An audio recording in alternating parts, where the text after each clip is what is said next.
Okay, so maybe I'm just piling on, but this Snow White live-action remake has been nothing but a disaster, and the movie's not even out yet.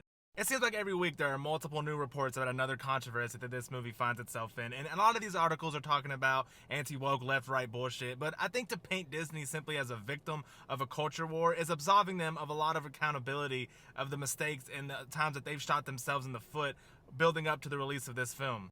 It all started with the characters of the Seven Dwarves, where at first they weren't going to have them. They were going to have the seven magical creatures. But then a lot of people complained about that, so they decided to bring back the seven dwarf characters. But then they were like, we're going to CGI them instead of hiring actual dwarf actors, and that upset that community. So that was the first mistake that they made.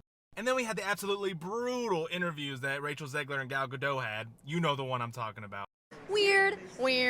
They completely rip apart the original Snow White, and I understand wanting to put a modern take and spin on it and do your own thing, but your sole goal for this film should not be to fix what you feel is wrong with the original. The disrespect they show towards the original classic turned a lot of people off to this film immediately. At least in the past, I've enjoyed a lot of Rachel Zegler's performances. The same cannot be said for Gal Gadot. I don't know how this woman keeps getting jobs. No! So dry.